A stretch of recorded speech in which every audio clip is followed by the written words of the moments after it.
পুলিশের যারা কাজে যোগ দেয়নি তারা আর পুলিশ সদস্য নেই, তারা সন্ত্রাসী হিসেবেই বিবেচিত হবে, কথা বলেছেন স্বরাষ্ট্র উপদেষ্টা অবসরপ্রাপ্ত লেফটেন্যান্ট জেনারেল জাহাঙ্গীর আলম চৌধুরী।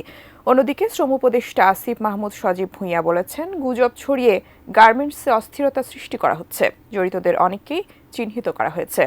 মঙ্গলবার সচিবালয় আইনশৃঙ্খলা সংক্রান্ত উপদেষ্টা কমিটির বৈঠক শেষে এই দুই উপদেষ্টা এসব কথা বলেন। শ্রম উপদেষ্টা বলেন, নিহত শ্রমিকের পরিবারকে সরকার ও বিজিএমইএ এর পক্ষ থেকে ১৩ লাখ টাকা ক্ষতিপূরণ দেওয়া হয়েছে। তিনি বলেন, শ্রমিকদের ভেতরে ঢুকে যেসব অনুপ্রবেশকারীরা প্রথমেই গুলি ছুঁড়েছিল তাদের চিহ্নিত করা হয়েছে। গুজব ছড়িয়ে পুলিশ ও শ্রমিকদের মুখোমুখি করা হয়েছে বলেও অভিযোগ করেন শ্রম উপদেষ্টা। গতকাল শ্রম এলাকায় শ্রমিকের মৃত্যুতে আন্তরিকভাবে দুঃখ প্রকাশ করেন তিনি। স্বরাষ্ট্র উপদেষ্টা বলেন, পুলিশের সংস্কারের কাজ করবে গঠিত কমিটি। অতীতের যে কোনো সময়ের চেয়ে এবার দুর্গাপূজা ভালোভাবে এবং নির্বিঘ্নে হবে বলে জানান স্বরাষ্ট্র উপদেষ্টা। সানবিট সব দিবে সামাল।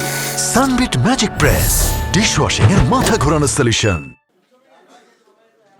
পূজাটা যেন একেবারে নির্বিঘ্নে হতে পারে, এই জন্য আমাদের যত ধরনের পদক্ষেপ নেওয়া আমরা তা নিব। আমাদের আইন শৃঙ্খলা পরিস্থিতিতে খুব ভালো আমি বলবো না, বাট স্যাটিসফ্যাক্টরি আমি বলবো। বাট এইটারে কিভাবে ভালো করা যায় এই জন্য এখানে আলোচনা করা হয়েছে, এবং আমি আশা করব আইন শৃঙ্খলা পরিস্থিতি যতই দিন যাবে আস্তে আস্তে উন্নতির দিকে যাবে। আমরা শ্রমিক এবং আইন শৃঙ্খলা বাহিনীকে মুখোমুখি দাঁড় করাতে চাই না। প্রত্যেকটা জায়গাতে আপনারা দেখেছেন, যেখানেই এতদিন ধরে আন্দোলন সেখানে চলছে, অসন্তোষ আছে, সেখানে আমাদের আইন শৃঙ্খলা বাহিনী মিডিয়েটর হিসেবে কাজ করেছে।